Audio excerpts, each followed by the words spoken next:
अस्सलाम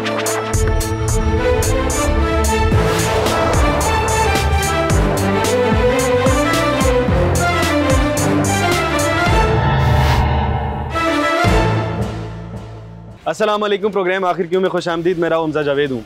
नाज़रीन, लाहौर को बागों का शहर कहा जाता था और लाहौर में जब भी कोई आता था तो घूमने फिरने के गर्ज से आया करता था और लाहौर को जहाँ जहाँ विज़िट किया करता था वहाँ पर बागात नज़र आया करते थे। लेकिन अब कुछ पिछले कई सालों से जब मौसम सरमा आता है तो लाहौर में स्मोक इस हद तक ज़्यादा हो जाती है कि लोग यहाँ पर विज़िट ही नहीं करने आते। उसकी वजह ये है कि लाहौर के अंदर बहुत सी सोसाइटीज़ अनप्लैन्ड बनी हैं और इसकी वजह से लाहौर स्मोक की लपेट में आ जाता है और बागों का शहर होते हुए लाहौर के हालात इस हद तक ख़राब हो गए हैं कि लोग सर्दियों में नॉर्मली विज़िट ही नहीं करते हैं। लेकिन जब हम स्मोक की बात कर रहे हैं, लाहौर की बात कर रहे हैं, बागात की बात कर रहे हैं, तो साथ के साथ हम एक प्लान्ड सिटी की भी बात कर लेते हैं, जो कि रूडा एक प्लान्ड सिटी बनने जा रही है। लाहौर के बिल्कुल बराबर में एक प्लान्ड सिटी बनेगी जिसके अंदर एंटी स्मोक बहुत सी चीज़ें इस्तेमाल की जाएंगी और साथ ही साथ पानी और बाकी जो चीज़ें जो लाहौर के अंदर मौजूद नहीं है, पुराने लाहौर में मौजूद नहीं है, वो रूडा के अंदर कहीं ना कहीं किसी न किसी तरह वहाँ पर पाई जाएंगी।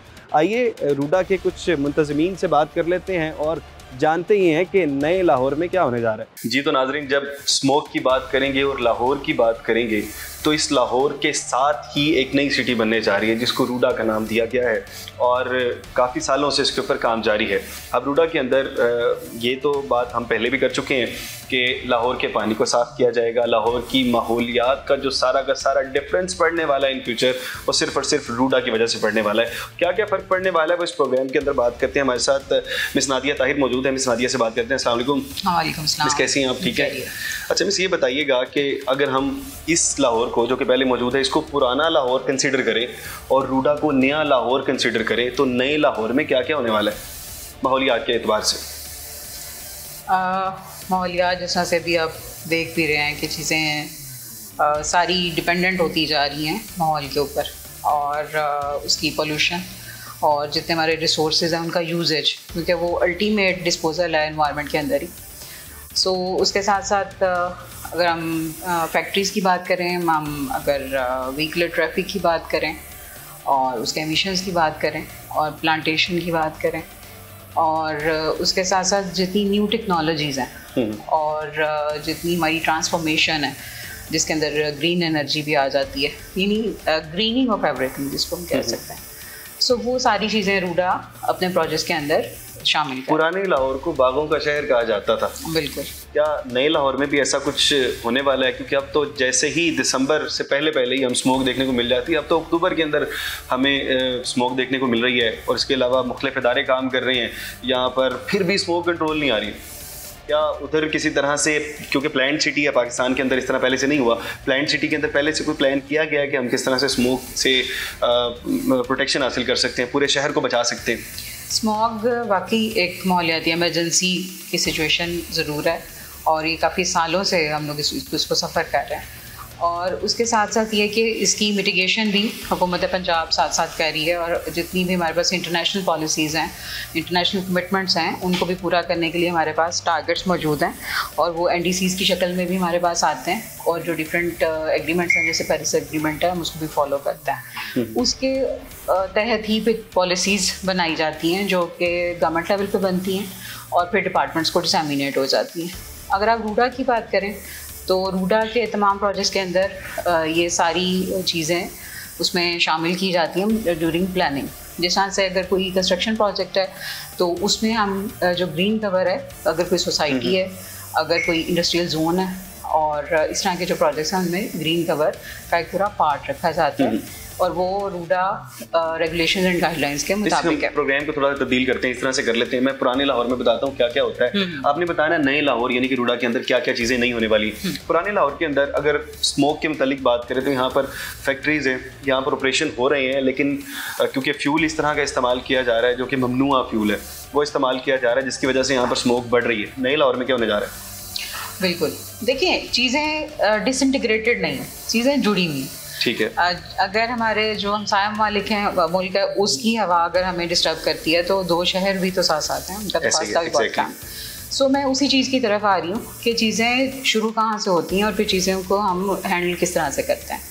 अब अगर रूडा इंडस्ट्रियल जोन की जिस तरह मैंने बात की, उसके अंदर जो हमने उसके साथ हमारी रेगुलेशंस भी बनी और फिर इंडस्ट्री को हम सेंसिटाइज करते जा रहे हैं। जब से हमारी इनेक्टमेंट हुई है और तब से हम वर्कशॉप्स भी करवाते हैं हर साल, हम उनके साथ इनफॉर्मल मीटिंग्स भी करते हैं इंडस्ट्रीज के साथ, और तमाम जो भी स्मॉग मिटिगेशन मेजर है जो कि एक फैक्ट्री कर सकती है, उसमें सबसे पहले एमिशन कंट्रोल सिस्टम्स हैं जो उन्होंने लगवाने हैं, और कहीं लगे हैं कहीं चलते नहीं हैं, उनको ऑपरेशनल होना भी ज़रूरी है। और इसके साथ साथ कि जो हमारे पास जो फ्यूल है, फ्यूल पहले बनता था रूडा के प्रेमिसेस के अंदर, अब उस जुरिस्डिक्शन के अंदर हमारे पास 27 पायरोलिसिस प्लांट्स थे जो कि टायर जलाते थे, और उसके साथ फिर कार्बन पाउडर और कार्बन ऑयल, और जिसको पायरो ऑयल भी कहते हैं, सो वही सारी चीज़ें बनाते थे। रूडा ने इस चीज़ को इनिशिएट किया और पिछले 2 सालों की मेहनत के बाद हम इस काबिल हुए कि इस वक्त रूडा जुरिस्डिक्शन के अंदर कोई पायरोलिसिस प्लांट वर्किंग नहीं है, ऑपरेशनल नहीं। या तो वो अब शिफ्ट कर रहे हैं, और या अगर उनके पास कोई अपनी, क्योंकि ज़मीन उनकी अपनी है, तो फैक्ट्री जो है वो ट्रांसफॉर्म करेंगे, कोई और बिजनेस स्टार्ट करेंगे। सो ये एक बहुत बड़ी कामयाबी है रूडा के जुरिस्डिक्शन के अंदर के कोई पैरालिसिस प्लांट्स यहाँ पे ऑपरेशन का तरीकाकार क्या है? अगर हम नॉर्मली जाते हैं, आजकल ईपीए एक इदारा है, वो लोग ऑपरेशन करते हैं तो पहले नोटिस जारी करते हैं या जुर्माना करते हैं, उसके बाद जाकर डिमोलिश कर देते हैं। रूडा किस तरह से ऑपरेशन? बिल्कुल, ईपीए भी क्योंकि हमारे साथ एक अलाइड डिपार्टमेंट है और उनके साथ मिलकर भी हमने ऑपरेशंस किए हैं, और जो पॉलिसीज़ जिस तरह से पंजाब में आती हैं वो उन्हीं की तरफ से आती हैं, सो हम उनको फॉलो भी करते हैं और अपनी चीज़ों को भी अथॉरिटी भी हम लेके चलते हैं, और तकरीबन ऑलमोस्ट प्रोसीजर सेम ही होता है कि हम उनको पहले इंटीमेट करते हैं, और उनको जब स्मोक ऑब्जर्व हो जाता है तो उसी तरह से उनको ट्रीट किया जाता है कि स्मोक अलाउड नहीं किसी भी फैक्ट्री के अंदर। और स्टील इंडस्ट्री है हमारे पास ज़्यादा, हमारे जो इंडस्ट्रियल जोन है उसके अंदर जितनी स्टील इंडस्ट्री है उसको हमने बहुत दफ़ा ये चीज़ें सेंसिटाइज भी की, उनको फिर नोटिस भी इशू किए जाते हैं, फिर ऑपरेशन किया जाता है, फिर सीलिंग भी की जाती है, और फिर अकॉर्डिंग टू लॉ उसको डीसील किया जाता है। बिल्कुल इस तरह से, जैसे कि हमने कल नाजरीन के लिए बता देता हूँ, अगर किसी ने कल का प्रोग्राम देखा हो तो हम कल भी फैक्ट्री एरिया के अंदर गए, मुख्तलिफ जगह पर जहाँ पर शायद लोग बहुत कम हैं, सीधा लोग वहाँ पर पाए जाते हैं, लेकिन क्योंकि इदारों ने काम किया और वहाँ पर जाकर हमने ऑपरेशन किया, बहुत सी बिल्डिंग्स को डिमोलिश किया गया वहाँ पर, और इलाके के अंदर उनको लग रहा होता है शायद अगर हम जो ममनुआ फ्यूल है उसका इस्तेमाल करते हैं तो किसी को नहीं पता लगेगा क्योंकि यहाँ पर लोग बहुत कम हैं, लेकिन इदारे अच्छे तरीके से जब काम करते हैं तो यकीनन तौर पर वो लोग भी पकड़े जाते हैं और कानून की गिरफ्त में आ जाते हैं। अच्छा, मैं सब फिर दोबारा वहीं पर आते हैं। पुराने लाहौर के अंदर ऐसी गाड़ियों का चलना बिल्कुल ही ममनू है जो कि कार्बन किसी तरह प्रोड्यूस करती है, काला धुआं प्रोड्यूस कर रही होती है, या फिर चिंची रक्शे यहाँ पर चलते हैं, इस तरह के कुछ रक्शे। रूडा में क्या होने वाला है? देखिए, अगर ट्रैफिक की आप बात करते हैं तो हमारे पास कंस्ट्रक्शन SOPs हैं जिनको हम फॉलो करते हैं। जो हमारी कंस्ट्रक्शन साइट्स हैं वहाँ पर ये सारी SOPs हम फॉलो कर रहे हैं कि जो भी वहाँ पर जो कंस्ट्रक्शन मटेरियल लेकर वहाँ पे ट्रांसपोर्टेशन है उसको कवर्ड होना चाहिए, तो ये SOP हम फॉलो करते हैं वहाँ पर। इसी तरह क्योंकि इंडस्ट्रियल रूडा जोन के अंदर हमारे पास बहुत एक तो जो रिवर का एरिया है वहाँ पे सैंड माइनिंग है। अब सैंड माइनिंग जब वो ट्रॉलीज वगैरह भर के, और वो मोस्टली विलेजेस में से ही गुजरते हुए तो वो फिर शहरी एरिया की तरफ वो आती हैं ट्रॉलीज, तो उसमें जो हमारी डिस्ट्रिक्ट गवर्नमेंट है उनके साथ मिलकर उनकी जो वो ट्रॉलीज़ हैं उनको कवर्ड होना चाहिए, सो दैट कि वो जब रिंग रोड पे आएँ या जो मेन एंट्री पॉइंट्स हैं लाहौर के वहाँ से वो गुजरें तो वो कवर्ड होनी चाहिए। सो ये जितना हमारा एरिया है उनको इंश्योर करते हैं और कि वो कवर्ड होने चाहिए। इसी तरह जो हमारी कंस्ट्रक्शन साइट्स हैं, रिवर पे हमारा काम चल रहा है, जिस तरह से अभी पोस्ट फ्लड सिचुएशन है और रूडा बड़ी तेज़ी के साथ फ्लड एम्बैंकमेंट्स के ऊपर काम कर रहा है, तो वहाँ पे भी मशीनरी बहुत ज़्यादा है, तो उसके साथ ये बहुत ज़्यादा ख्याल रखा जा रहा है इस वक्त कि वहाँ पर प्रॉपर स्प्रिंकलिंग भी की जाए, जितने भी इंजन यूज़ हो रहे हैं और उसके साथ साथ जो भी ट्रांसपोर्टेशन है वो कवर ट्रांसपोर्टेशन हो। और ये चीज़ बिल्कुल हम लोग कंसिडर कर रहे हैं, रिपोर्ट्स बन रही हैं, बाकायदा एनवायरमेंटल मॉनिटरिंग वहाँ पर होती है, जो ये यकीनन ये बहुत अच्छी चीज़ है, पार्ट है बिल्कुल कि अभी से अगर आप लोग ख्याल रखते हैं तो इन फ्यूचर तो वो बहुत ज़्यादा पूरी तरह मॉनिटर्ड है ऑल द साइट्स। बिल्कुल इस तरह से। अच्छा, जब हम पुराने लाहौर की जब बात करते हैं या फिर इस साइड के लाहौर की बात करते हैं तो यहाँ पर कभी बागों का शहर कहा जाता था, इतने बाग होते थे यहाँ पर, उसके अलावा दरख्त बहुत ज़्यादा थे, लेकिन अब बहुत से इलाकों के अंदर दरख्त नज़र ही नहीं आते। क्या रूडा पहले से ख्याल रख रहा है, क्या प्लान किया हुआ है कि हम किस हद तक इसको बाग रहने देंगे, कहाँ कहाँ पर दरख्त लगेंगे, कितने दरख्त लगेंगे, कुछ ऐसा प्लान है आप लोग? बिल्कुल ऐसा ही है। देखिए, दरख्तों के बगैर तो हम कुछ भी प्लान कर ही नहीं सकते। बिल्कुल। और जब आप इकोलॉजी कंजर्वेशन की बात करें तो हमारे जितनी भी प्रोजेक्ट्स हैं वहाँ पर, एक मैंने बताया कि ग्रीन जोन वहाँ पे उसमें शामिल किया जाता है और उसका परसेंटेज मेंटेन करना होता है। इसी तरह जो रूडा के अंदर जैसा हाउसिंग सोसाइटीज़ आ रही हैं, वो हमारे पास जब अप्रूवल के लिए आती हैं तो उनका जितना एरिया 7% है, 15% है, जितना भी एज़ पर रेगुलेशंस उन्होंने मेंटेन करना होता है, वो उनके इजाज़तनामे में बताया जाता है कि इतना आप मेंटेन करेंगे। और उसकी रीज़न भी यही है। और रूडा इतना प्रोएक्टिव है कि अगर कोई हमारे पास प्रोपोनेंट आता है तो हम बताते हैं कि आपको इंडिजिनस प्लांटेशन भी करनी है। आप ऑर्नामेंटल प्लांट्स तो लगाएं, लेकिन क्योंकि इंडिजिनस प्लांट्स हैं वो एक आप कहेंगे एक ऑटोमेटिक सोर्स है कि वो एक प्रोटेक्शन देता है अगेंस्ट स्मॉग। तो वो हम उनको भी करते हैं कि आपको इंडिजिनस प्लांट्स ही लगाने चाहिए, ना कि आप वो प्लांट्स लगाएं कि सिर्फ आप ऑर्नामेंट्स लगा दें और उनकी कोई वर्किंग अगेंस्ट स्मॉग आपको नज़र ना आए। बिल्कुल इस तरह से कि अब हमने बात कर ली, वहाँ पर दरख्त भी हमें अच्छे खासे नज़र आने वाले हैं।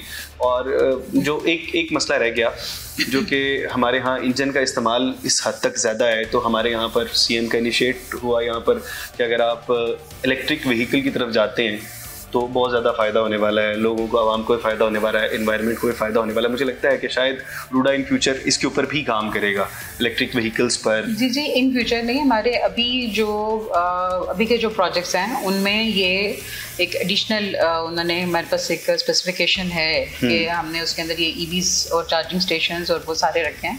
और जो हमारी अर्बन प्लानिंग है, चार्जिंग स्टेशन भी बनने जा रहे हैं, चार्जिंग स्टेशन भी बनने जा रहे हैं।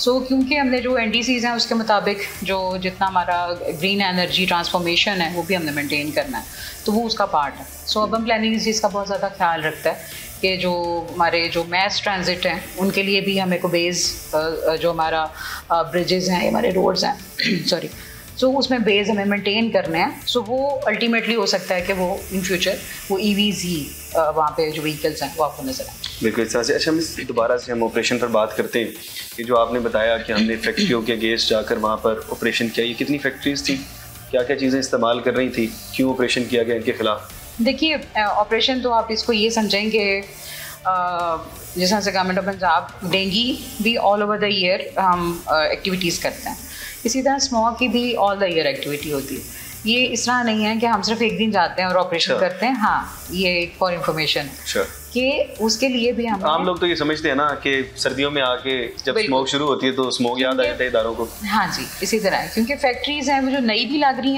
रही हैं तो हम उनको इन्फॉर्मेशन देते हैं कि आपको ये अप्रूवल्स करवाना है और आप अपनी मेथोडोलॉजी और अपनी टेक्नोलॉजी को फिर दोबारा कंसिडर करिए कि वो आगे चल के आपके लिए यूज़फुल ही रहे, बेनिफिशियल ही रहे और इस तरह के मसाइल में आप ना आगे रहें। और इसी तरह जो वहाँ पे मौजूदा इंडस्ट्री है उसको भी हम लोग सेंसिटाइज भी करते हैं कि आप अपनी टेक्नोलॉजी को चेंज कर लीजिए। और जो स्मोक है और वो, क्योंकि एक आम आदमी भी उससे सफ़र करता है ना, वो इंडस्ट्रियलिस्ट खुद भी सफ़र करता है, वहाँ जो लेबर है वो भी सफ़र करती है। वो जो उसकी ग्रेडिंग है वो डिफरेंट होती जाती है कि आपका फासला अगर बढ़ रहा है उस इंडस्ट्री से तो आप उससे लेस सफरर हैं। तो कितनी इंडस्ट्रीज थी जिनके खिलाफ ऑपरेशन किया गया? अभी तक हमारे पास जो भी इस सीज़न के अंदर है वो तकरीबन 20 से 25 इंडस्ट्रीज़ हैं जिनके खिलाफ एक्शन लिया गया और वो उनको अपना रेक्टिफाई भी कर रहे हैं और चीज़ें अच्छी चल रही हैं। चलें, मिस यहाँ पर क्योंकि एक बहुत अहम बात आई, 20 से 25 इंडस्ट्रीज़ जो कि ममनुआ फ्यूल है उसका इस्तेमाल कर रही थी, जो कि गवर्नमेंट ने एक प्लान किया है, इदारों ने एक प्लान किया कि आप किसी भी तरह से माहौल को आप ख़राब नहीं कर सकते, जितना कर लिया, अब आप मज़ीद ख़राब नहीं कर सकते हैं। नई SOPs आ गई हैं, अगर आप खिलाफ वर्जियाँ करते हैं तो हर इदारा एक्टिव नज़र आ रहा है हमें। बहरहाल यहाँ पर एक छोटा सा ब्रेक लेते हैं, ब्रेक के बाद वापस आते हैं और मज़ीद बात करते हैं इससे।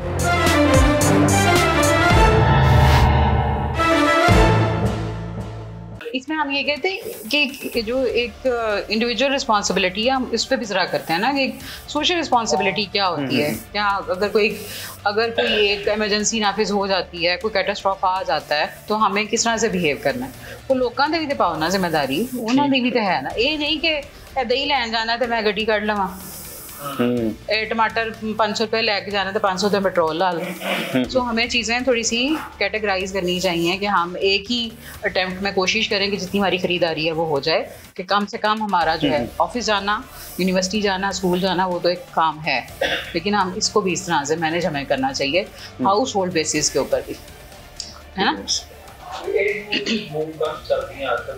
नहीं, उस पर नहीं मैंने बात करी,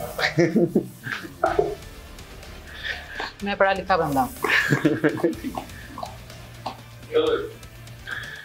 वेलकम बैक नाजरीन। जहाँ पर हम स्मोक की बात कर रहे हैं, इदारे तो अपना काम कर रहे हैं, हर इदारा कहीं ना कहीं एंटी स्मोक के लिए कुछ ना कुछ करता हुआ नज़र आ रहा है, और हम साथ ही साथ कोई ना कोई प्रोग्राम भी करते रहते हैं इसके ऊपर। लेकिन कहीं ना कहीं एक इंडिविजुअल की भी एक जिम्मेदारी आयद होती है, हर शख्स की जिम्मेदारी आयद होती है कि वो उसके लिए कुछ ना कुछ काम करे। कौन कौन सी जिम्मेदारी आयद होती हैं, इसी पर बात करने के लिए हमारे साथ मिस नादिया ताहिर फिर से मौजूद हैं। मिस, ये बताइएगा कि एक आम शख्स के ऊपर, एक आम शहरी के ऊपर, उसके ऊपर क्या क्या जिम्मेदारी आयद होती हैं कि वो स्मोक से खुद को और अपने घर वालों को प्रोटेक्ट भी कर सके, और साथ ही साथ वो कोई इस तरह की एक्टिविटी ना करे जिससे स्मोक बढ़े। बिल्कुल, आपकी बात का जवाब देने से पहले अगर आप मुझे इजाज़त दें तो मैं ये बताना चाहूँगी कि हमने एक स्मोक अवेयरनेस वर्कशॉप भी ऑर्गेनाइज़ कर रहे हैं नवंबर के 2nd वीक के अंदर, और उसमें भी हमारे पास एक तो जो इंडस्ट्रियलिस्ट है हमारे पास इंडस्ट्रियल जोन के अंदर, और जो भी स्टेक होल्डर किसी भी ग्रुप से हो उसको हम उसमें शिरकत की दावत देंगे। अब आ जाए हम एक के इंडिविजुअल रिस्पॉन्सिबिलिटी किस तरह से हम निभाते हैं। देखें, एक तो इदारा है जो अपनी कोशिशें करता है, अभी मीडिया, सोशल मीडिया प्लेटफॉर्म्स हैं, उनके ऊपर हम कुछ डॉक्यूमेंट्रीज़ भी देखते हैं। आप सारा दिन फील्ड में भी रहते हैं, और जितनी भी इंफॉर्मेशन आप वहाँ पे दे सकते हैं हम लोगों को देते हैं। इसी तरह से इदारों, सोशल मीडिया और प्रिंट मीडिया के अलावा जो स्कूल्स हैं हमारे, यूनिवर्सिटीज़ हैं, वहाँ पे असातिज़ा कराम वो बच्चों को बताते हैं कि स्मोक से बचना कैसे है, और क्योंकि आप उस स्टेज पर बच्चों के लिए बचना ज़रूरी है कि वो अपने आप को कैसे महफूज रख सकते हैं। और बूढ़ों का तो बचना, दोनों वल्नरेबल ग्रुप्स में आते हैं। बिल्कुल, जिनका आपको ख्याल रखना पड़ता है, जो एल्डर्स हैं उनको ख्याल रखना होता है उनका, और उनको हम कैसे महफूज रखते हैं कि उनको ज़्यादा से ज़्यादा इंडोर रखें, और जो आउटडोर एक्टिविटीज़ हैं आप उनको बिल्कुल कन्फाइन कर लें, और उसके साथ जो हम चीज़ें अगर कुछ पोस्टपोन कर सकते हैं तो इस सीज़न को गुजार लें, और फिर उसके बाद इसी तरह जो हमारी इंडिविजुअल व्हीकल्स हैं उनका इस्तेमाल भी हम कम से कम कर सकते हैं, पब्लिक ट्रांसपोर्ट का इस्तेमाल बढ़ा सकते हैं, और हम चीज़ों को इस तरह से ऑर्गेनाइज और मैनेज कर सकते हैं कि हम अगर दिन में हमारे पास कोई 4 दफ़ा हमें घर से बाहर निकलना पड़ता है गाड़ी लेकर, तो हम उसको इस तरह से मैनेज करें कि हम उसको 2 पे लें, या जितना हम उसको कम कर सकते हैं। तो इस तरह से हो सकता है हम पब्लिक ट्रांसपोर्ट का इस्तेमाल करें, हाँ, पूरी गाड़ी लेकर निकल जाते हैं, को हम कम कर सकते हैं। अगर हम बहुत ही नागुज़ीर है उसका जाना, हम उसको बहुत ज़्यादा कम कर सकते हैं कि, और फिर इसी तरह से जो हमारी शॉपिंग आवर्स हैं हम उसको रिड्यूस कर सकते हैं, और शॉपिंग भी रिड्यूस कर सकते हैं। अच्छा, आपने कहा कि इंडोर ज़्यादा से ज़्यादा बच्चों को रखें। जब रिसर्च हुई इसके मुतालिक तो कहते हैं कि बाहर तो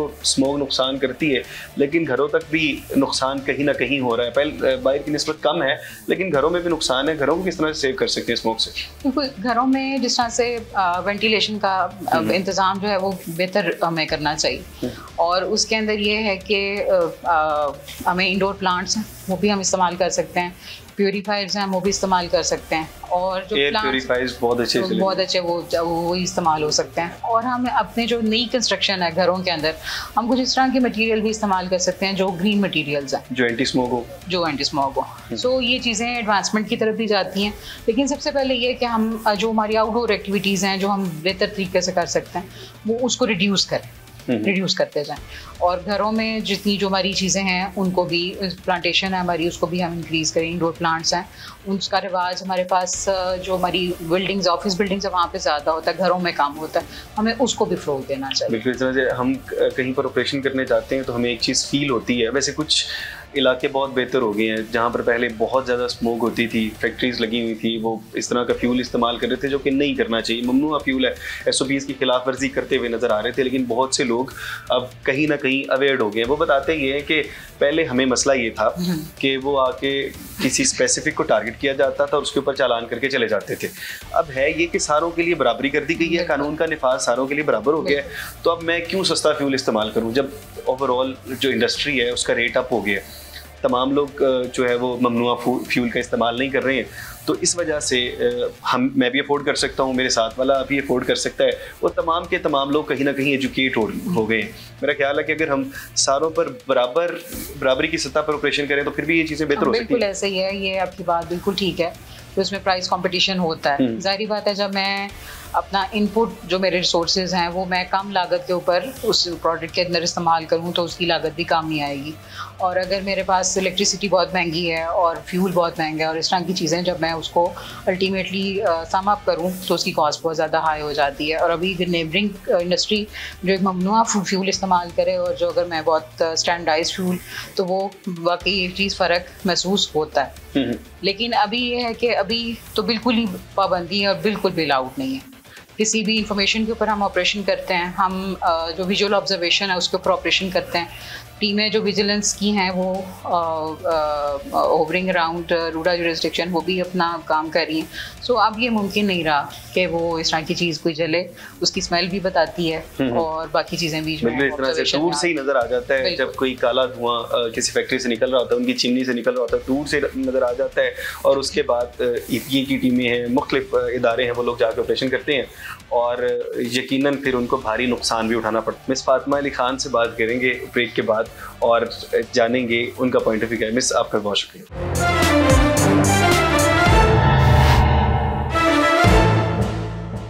वेलकम बैक नाजरीन। जब हम बात कर रहे हैं स्मोक की, तो स्मोक की एजुकेशन की भी बात करनी चाहिए, सेहत की भी बात करनी चाहिए और तमाम चीज़ों की एजुकेशन की बात करनी चाहिए। और जब हम रूडा की बात करते हैं तो रूडा के अंदर इस वक्त सबसे ज़्यादा विलेजेस हैं और विलेजेस की एजुकेशन को और सेहत को मिस फातिमा अली खान देखती हैं। मिस फातिमा अली खान, अस्सलाम वालेकुम। वालेकुम सलाम। मिस, कैसी हैं आप? ठीक है, अल्हम्दुलिल्लाह। अच्छा मिस, ये बताइएगा कि सबसे पहले जब स्मोक की हम बात कर रहे हैं हमारे शहर में, जैसे ही अक्टूबर का आगाज़ होता है हम स्मोक की बात करने का उस वक्त आगाज़ शुरू कर देते हैं। अच्छा ये बताइएगा, क्या हमें कोई एजुकेशन का हम एजुकेट भी कर रहे हैं किसी न किसी तरह जो हमारे विलेजेस हैं रूडा से रिलेटेड, उनमें स्मोक से related? Thank you so much, बहुत शुक्रिया, आपने बड़ी पर्टिनेंट पॉइंट उठाया। और I would like to inform you कि रूडा जो है वो anti smoke drive and anti smoke campaign तो बहुत तनदही के साथ कर रहा है। इसके साथ साथ हम लोगों की हेल्थ और एजुकेशन के लिए भी बहुत ज़्यादा ख़ास ख्याल रखते हैं। आपको पता है जैसे कि हम village uplift and village adoption के प्रोसेस के अंदर बहुत ज़्यादा हैं। रूडा का मकसद किसी ग्रीन एरिया को ब्राउन एरिया में तब्दील करना नहीं है, ना रूडा रूरल लाइफ्स को डिस्टर्ब करना चाहता है। तो हमारे पास 93 to 96 विलेजेस हैं, जिसमें हमने 2-3 विलेजेस के अंदर काफ़ी ज़्यादा काम किया।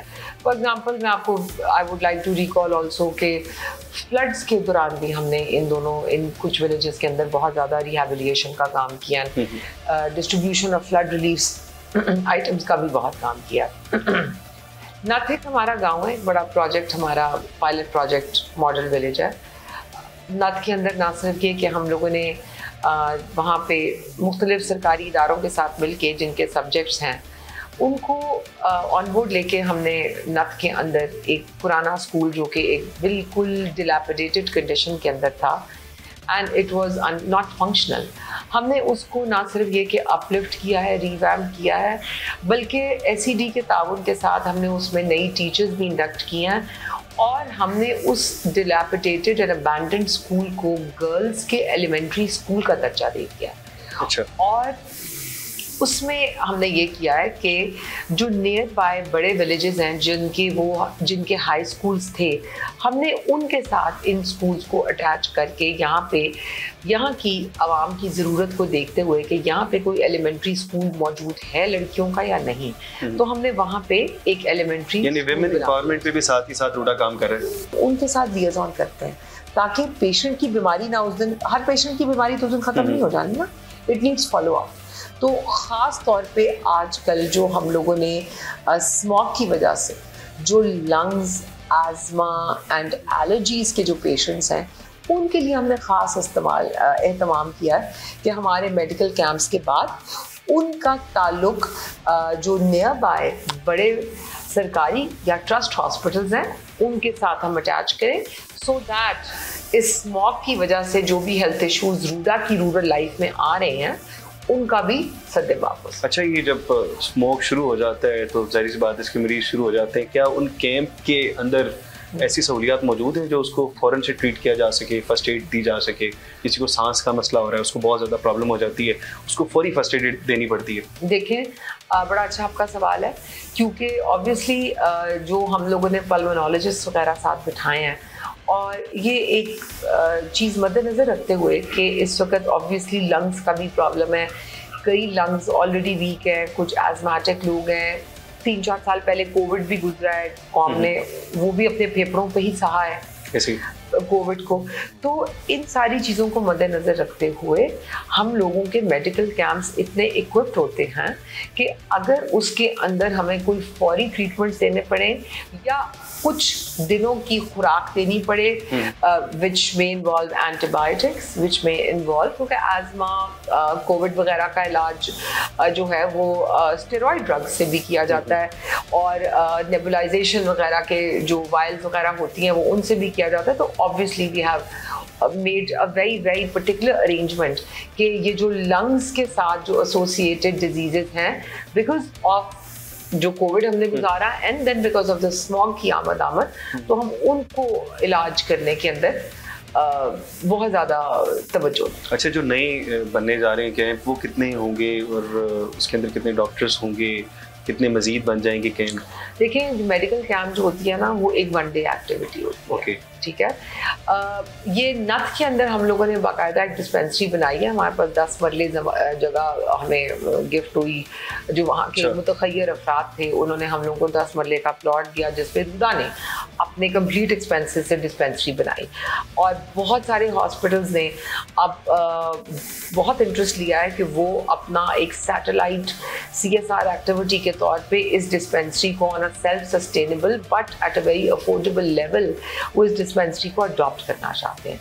सो मेडिकल कैंप्स तो 1 डे एक्टिविटी होती है जैसे मैंने आपको बताया, और उन मेडिकल कैंप्स के अंदर हम बहुत सारी मेडिकल फैकल्टीज को लेके चलते हैं, विच में involve obviously general physicians, gynaecologist, paediatricians, pulmonologists, eyes का बहुत मसला है, ENT का काफ़ी ज़्यादा इशू है, तो so on and so fourth. Diabetes एक बहुत राइजिंग मरज़ है, तो ऑब्वियसली हम लोग इस किस्म के जो डॉक्टर्स हैं, इनफर्टिलिटी स्पेशलिस्ट हम साथ लेके चलते हैं। चलिए मिस, बहुत शुक्रिया आपका। तकरीबन तमाम किस्म के अमराज हैं उसके लिए भी रूडा काम कर रहा है, साथ साथ एजुकेशन के लिए भी रूडा काम कर रहा है, और कहीं ना कहीं जो नया शहर बनने जा रहा है वो इस हद तक प्लान्ड होगा कि उसके अंदर एजुकेशन, सेहत और तमाम की तमाम सहूलियात पुराने शहरों की निस्बत बेहतर होगी। मिस, आपका बहुत शुक्रिया, और अभी मज़ीद बात करते हैं सिर्फ एक छोटे से ब्रेक के बाद।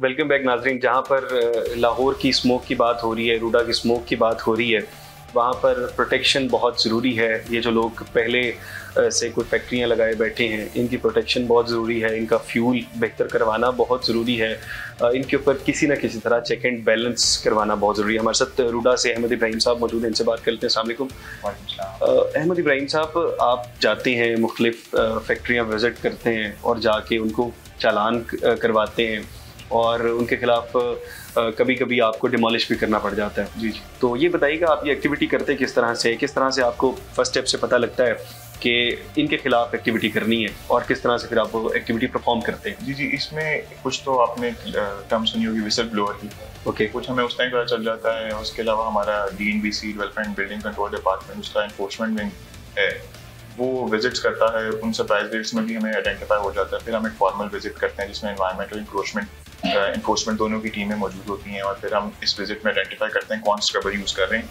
और कौन स्क्रबर यूज़ नहीं कर रहे। अमूमन ये होता है कि कुछ हमारे आते स्क्रबर ऑन कर लेते हैं, लेकिन हमें पता चल जाता है उनकी मटेरियल से कि ये कब से काम कर रहे हैं, लेबर से, कि तो वहाँ पर ब्लैक हुआ होता है तो पता लग जाता है, कहीं ना कहीं कार्बन मिल ही जाता है, उससे पता चल जाता है। बिल्कुल, तो हम इसमें आइडेंटिफाई कर लेते हैं कि ये इंडस्ट्री जो है वो नॉन कंप्लायंस कर रही है और उस बेस पर फिर हम उन्हें चलाते हैं। अच्छा, जब आप आइडेंटिफाई कर लेते हैं तो उसकी कोई वीडियोस वगैरह भी पहले आपके पास कोई सबूत होते हैं? जी जी, ऐसा क्योंकि जब भी आप किसी के पास जाते हैं, हम भी अक्सर औकात इस तरह के ऑपरेशन करते हैं तो वो जाते ही वो कहते हैं हम तो कर ही नहीं रहे थे, उस वक्त आप क्या करते हैं? सर उसके लिए हमारे पास कैमरामैन मौजूद होते हैं, हम पहले ही पिक्चर्स ले लेते हैं और दूर से ही वीडियो बना लेते हैं कि द स्मोक इज इमिटिंग, तो हार्मफुल स्मोक इज इमिटिंग, तो फिर उसके बाद उनको एज अ प्रूफ दिखाते हैं and most of the time they are guilty, so they confess and फिर हम उसको चलाते हैं। कितना चालान करते हैं?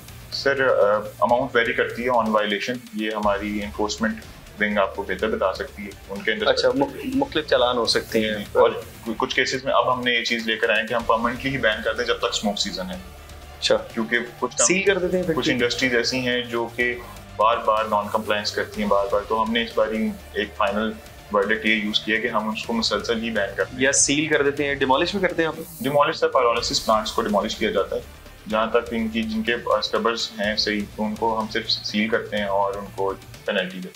अच्छा, अब ये बताइएगा कि ममनुआ फ्यूल कौन कौन से हैं और कौन कौन सा फ्यूल है जो कि प्रायर है, जो कि आप कहते हैं SOPs में शामिल है, इनको इस्तेमाल कर लेना चाहिए, बेहतर है, और ये इस्तेमाल नहीं करना चाहिए जो इंडस्ट्रीज को है? सबसे पहले तो कार्बन बिल्कुल भी यूज नहीं करना चाहिए, उसके काफी हार्मफुल। किन किन चीज़ों में कार्बन बन जाता है? मोस्टली जो हम ओपन प्लास्टिक है, प्लास्टिक का इस्तेमाल करते हैं, इसमें कार्बन बन जाता है। स्टील इंडस्ट्री में जो पेंट्स वगैरह होते हैं, पिगमेंट से भी काफी हार्मफुल सॉक्स नॉक्स निकलते हैं। PM 2.5 PM 10 जो स्मोक को बढ़ाने के सबसे बड़े अनासर हैं, ये भी उसमें मौजूद होते हैं। अच्छा, और कौन सा है जो कि इस्तेमाल के काबिल है फ्यूल, आप कहते हैं कि ये इस्तेमाल कर लें, ये ज़्यादा बेहतर है? इस्तेमाल के काबिल ये नहीं, लेकिन ये कंसंट्रेशन हमें कम रखनी पड़ती है और हम इन्हें यही इनकरेज करते हैं कि स्क्रबर्स यूज़ करें। या फिर अगर आप बेहतर जो फ्यूल है उसको कोल को इस्तेमाल करते हैं कि अगर आप कोल इस्तेमाल करते तो ज़्यादा बेहतर है, क्योंकि कोल किसी भी तरह से इन्वायरमेंट में किसी भी किस्म का खलल नहीं आता है, इन्वायरमेंट ख़राब नहीं करता है। एक्चुअली इसमें कॉस्ट फैक्टर भी आता है कि जो इंडस्ट्री है वो कौन सा यूज़ करती है, तो LPG और जो गैसेज हम उनको इनकरेज करते हैं वो यूज़ कर लें इंस्टेड उसके, क्योंकि उसमें आपके हार्मफुल इफेक्ट्स कम है और आप स्क्रबर लगाते हैं तो उससे स्मोक जो है वो उसकी इमिशन और उसमें जो हार्मफुल कंसंट्रेशन है वो काफ़ी कम है। अच्छा, स्क्रबर होता क्या है, काम किस तरह से करता है, आम किसी शख्स को समझ आ जाए, आम आवाम की आसान अल्फाज में बता दें। जी जी ज़रूर। एक्चुअली आप कोई भी चीज़ बंद करते हैं तो उसमें से CO निकलती है, कार्बन मोनोऑक्साइड निकल गई। जो स्क्रबर है मोस्टली इस तरह आप मुख्तलिफ चीज़ें बंद करेंगे, मुख्तलिफ सब्सटेंसेस के साथ ऑक्सीजन बर्निंग होती है ऑक्सीजन में, अगर ऑक्सीजन नहीं होगी तो बर्निंग नहीं होगी, वैक्यूम में बर्निंग नहीं होती। अगर आप ये भी देखें, हम कोई आग रोकनी हो उसके ऊपर में भी हम हवा की जो ऑक्सीजन है उसको बंद कर देते हैं फायर एक्सटिंग्विशर्स की थ्रू, या फिर हम उस पर कपड़ा डाल देते हैं तो हवा खत्म होती है तो हमारी आग नहीं जलती। इसी तरह स्क्रबर में हम इस तरह करते हैं कि हम उसको कुछ ज़्यादा ऑक्सीजन देके CO2 में कन्वर्ट कर लेते हैं, प्राइमरी पोल्यूटेंट से सेकेंडरी पोल्यूटेंट में हम उसको कन्वर्ट कर देते हैं। तो स्क्रबर का भी यही काम होता है कि वो प्राइमरी से सेकेंडरी पोल्यूटेंट में कर देता है। हमारी गाड़ियों में कैटालिटिक कन्वर्टर यूज होता है, इंडस्ट्रियल एप्लीकेशन में हम उसको स्क्रबर कहते हैं। चलिए, टेक्निकल पॉइंट को भी आपने बहुत आसान करके बता दिया भाईजान, बहुत शुक्रिया आपका। बाकी बहरहाल पूरे प्रोग्राम के अंदर हमने बात की रूडा के प्लान्स हैं स्मोक को लेकर, क्योंकि एक प्लान्ड सिटी है पाकिस्तान के अंदर। जो प्लान्ड सिटीज़ पहले किसी न किसी तरह वजूद के अंदर आई, हमने उसके अंदर देखा ये कि वो तमाम की तमाम अभी एंटी स्मोक हैं, उसके अंदर स्मोक बहुत ज़्यादा कम है, या तो स्मोक है ही नहीं या स्मोक बहुत ज़्यादा कम है। जैसे कि अगर हम बात कर लें इस्लामाबाद के अंदर स्मोक बहुत ज़्यादा कम है, क्योंकि इस्लामाबाद कहीं ना कहीं प्लान्ट सिटी है। इसी तरह से अभी प्लान्ट सिटी बनने जा रही है और ये किसी न किसी तरह स्मोक से महफूज होने जा रही है। प्रोग्राम के मतलब अपना फीडबैक जरूर दीजिएगा। इसी के साथ अपने मेज़बान हमजा जावेद और प्रोग्राम आखिर क्यों की पूरी टीम को दीजिए इजाज़त। अल्लाह के बाद।